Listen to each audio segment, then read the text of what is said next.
मैं राम शर्मा आप सभी का मेरे चैनल शर्मा जी की वाणी पे हार्दिक स्वागत करता हूँ। इस चैनल के माध्यम से मैं आप सभी को कुछ ऐसी कहानियाँ बतलाऊँगा जो आप लोगों ने पहले से सुनी हुई है, पहले से देखी हुई है या मान लो पहले से समझी हुई है।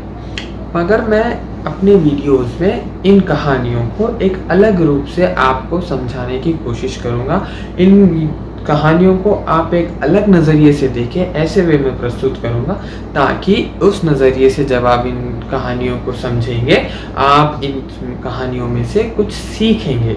उस सीख को फिर आप अपने एवरीडे एक्टिविटीज़ में, everyday day to day problems में कैसे इस्तेमाल करके अपने प्रॉब्लम से बाहर आ सकते हैं, इस सब की मैं कोशिश करूँगा आप लोग को इस वीडियोस के थ्रू समझाने की।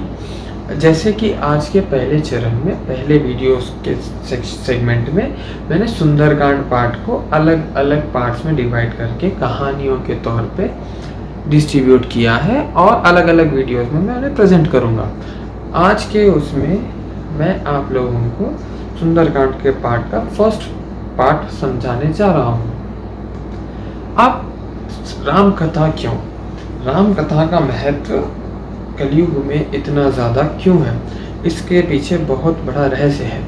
राम कथा बहुत महत्वपूर्ण ग्रंथ हम लोगों के लिए इस कलयुग में माना गया है। श्री गोस्वामी तुलसीदास जी ने रामचरितमानस में राम कथा के बारे में इतना प्यारा दोहा लिखा है। मैं आप सभी को उनके बारे में अभी बतलाता हूँ। राम कथा कलि कामग गाई, सुजन सजीवन मूल सुहाई, बुध विश्राम सकल जन रंजनी, राम कथा कलि कलुष विभंजनी। राम कथा कलयुग में हर प्रकार के दोष, हर प्रकार के पाप, हर प्रकार के कर्मों को काटने वाली संजीवनी बूटी है। ऐसा रामचरितमानस में गोस्वामी तुलसीदास जी ने इन दोहों के द्वारा समझा। इसीलिए कहा जाता है कि कलयुग में राम कथा का स्मरण करना बहुत ज़रूरी है।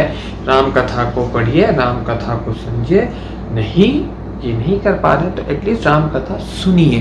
जिस तरह से आप सुन सकते हैं सुनिए, ताकि आपके कुछ पापों का अंत हो।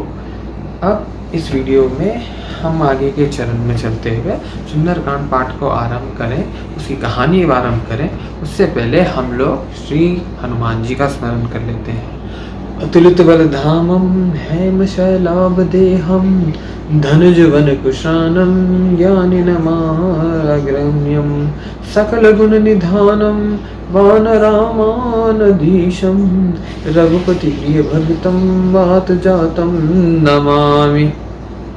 अतुलित बल के धाम, सर्वज्ञानी, सर्वव्यापी, बलों में महाबली, वीर, महावीर, श्री राम दूत पवन पुत्र हनुमान जी का मैं नमन करता हूँ, उनको साक्षात स्मरण करता हूँ।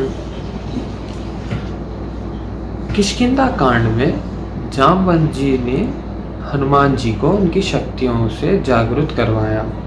हनुमान जी के पास शक्तियाँ बचपन से ही मौजूद थी, परंतु श्राप की वजह से वो अपनी शक्तियों को भूल चुके थे और उनकी श्राप मुक्ति का इलाज भी यही था कि कोई उनको उनकी शक्ति सही वक्त पे याद दिलाएगा तो उन्हें वो ज्ञात हो जाएगी।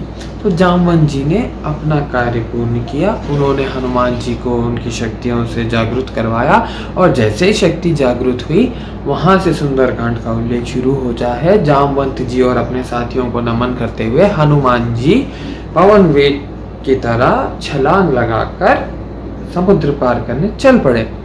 जैसे उन्होंने छलांग लगाई तो जिस पर्वत पर पैर रख के उन्होंने छलांग लगाई थी, उस पर्वत पे पैर रखते ही वह पर्वत पाताल लोक में चला गया था। इतना तेज और बल हनुमान जी के पैर में था। तो सोचिए कितनी ताकत है, कितना बल, कितना पौरुष हनुमान जी के पास होगा। अब ये बल और पौरुष और बुद्धि ये तो हनुमान जी में भरपूर है। अब इन सब की परीक्षा लेने के लिए देवताओं ने योजना बनाई। उन्होंने क्या किया? सुरसा कौन थी? सुरसा नागों की माता थी। उन्होंने सुरसा को भेजा हनुमान जी की परीक्षा लेने के लिए। बल और बुद्धि में कितने निपुण है हनुमान जी, इसकी परीक्षा लेने के लिए सुरसा को भेजा गया। सुरसा ने समुद्र में हनुमान जी का रास्ता रोका। जैसे सुरसा रास्ता रोकती है, हनुमान जी से उनका संवाद होता है। सुरसा कहती है कि आज देवताओं ने मुझे आपका आहार लेने के लिए भेजा है।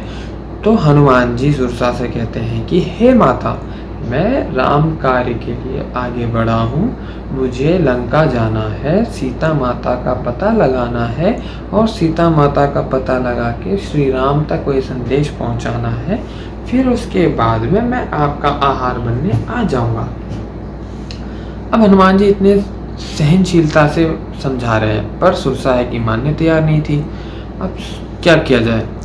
हनुमान जी ने अपना शरीर बढ़ाया, सुरसा ने अपना मुँह 4 योजन का कर लिया, हनुमान जी ने अपना शरीर 8 योजन का कर लिया, फिर सुरसा ने 16 योजन का शरीर कर लिया, फिर हनुमान जी ने 32 योजन का शरीर कर लिया। ऐसे करते करते सुरसा ने फिर 100 योजन का अपना मुख कर लिया। अब हनुमान जी ने सोचा कि भैया ये तो बल से बात नहीं बनने वाली, यहाँ पे बुद्धि का प्रयोग करना पड़ेगा। तो हनुमान जी क्या करते हैं, अपने बुद्धि का प्रयोग करके 100 योजन वाले मुख की सुरसा के मुंह में छोटा आकार करके अंदर जाकर बाहर आ जाते हैं। अब भीतर जाकर बाहर आने में हनुमान जी ने अपनी बुद्धि की प्रस्तुति इस तरह की कि उन्होंने सुरसा की बात का मान भी रख लिया और अपना कार्य भी खराब नहीं होने दिया। अब इसे सीख क्या मिलती है?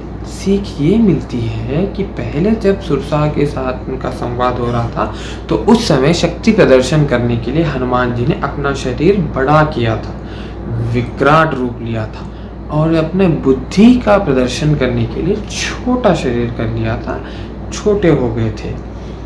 तो इसमें बुद्धि और बल दोनों का एक ही साथ प्रयोग दिखाया गया है। हनुमान जी दोनों ही चीज़ में निपुण थे। हमें भी यही सीख लेनी है कि सिर्फ बुद्धि या सिर्फ बल के दम पर कोई भी विजेता नहीं बन सकता, दोनों के साथ ही कार्य बनेंगे।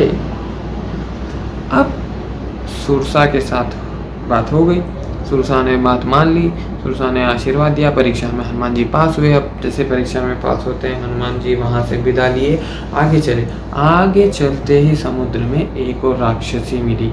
वो राक्षसी क्या करती थी, उड़ने वाले जीवों की परछाई को पकड़ लेती थी, पकड़ के उन्हें खा जाती थी। अब हनुमान जी जब उड़ के जा रहे थे तो उसने हनुमान जी की परछाई पकड़ ली और हनुमान जी ने देखा, अपना गदा निकाला, दे मारा, राक्षसी पाताल चली गई।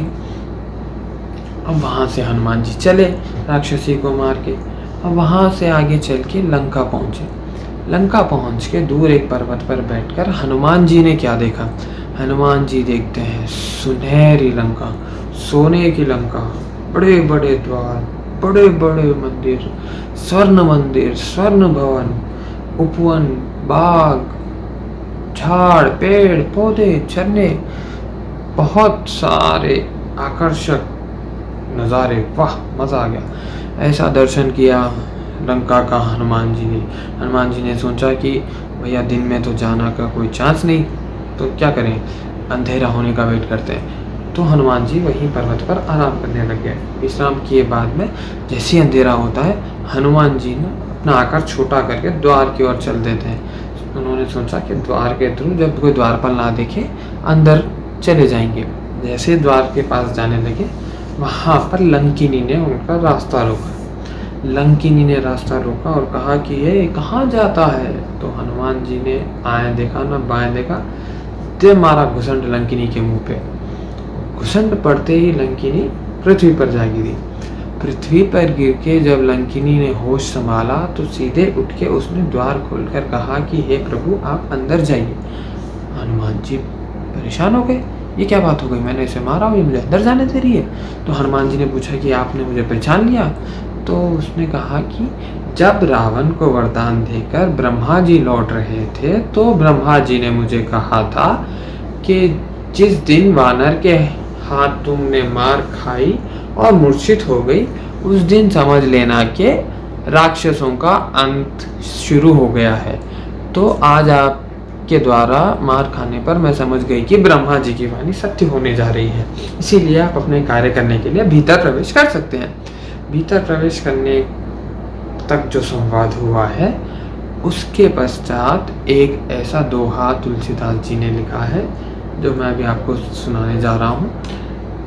तात स्वर्ग अपवर्ग सुख, धरहु तूल एक अंग, तुलना ताहि सकल मिले, जो सुख लव सत्संग।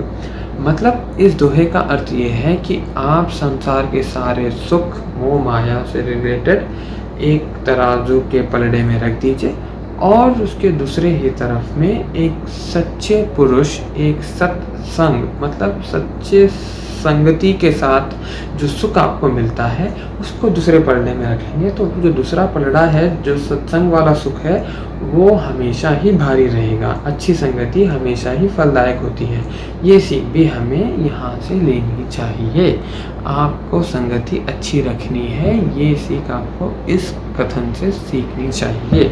इससे सारे संसार की मोह माया का कोई फ़ायदा नहीं। सत्संग में रहोगे, अच्छी संगति में रहोगे तो अच्छी सीख मिलेगी। इसी प्रकार से आज की कहानी यहीं पे समाप्त होती है। इससे हम लोगों ने सीखा कि हनुमान जी ने कैसे अपना विवेक, कैसे अपनी बुद्धि, कैसे अपनी सहनशीलता, कैसे अपना पौरुष, कैसे अपना सब कुछ मार्ग में इस्तेमाल किया। मार्ग में जो भी कठिनाई आई उन्होंने सब अपने विनम्रता से, अपनी बुद्धि से, अपने बल से सभी चीज़ों का इस्तेमाल किया। इसीलिए जिसका भी कार्य आप हाथ में लीजिए उसको पूरे निपुणता के साथ में सब चीज़ों का इस्तेमाल करते हुए कार्य को संपन्न कीजिए। इन सब चीज़ों से आपको सीख मिले तो ज़रूर मेरे वीडियो को लाइक कीजिए और मैं आप सभी की भगवान से मंगल कामना की प्रार्थना करता हूँ। आप सभी लोग अच्छे रहें, स्वस्थ रहें। मंगल भवन अमंगल हारी, धर्म सुरसुरत अजर बिहारी, दीन दयाल विरत संभारी, रघुनाथ मम संकट हारी। आप सभी का धन्यवाद। जय श्री राम, जय श्री राम। मेरा चैनल सब्सक्राइब करना ना भूलिए, लाइक एंड शेयर ज़रूर कीजिए। Thank you.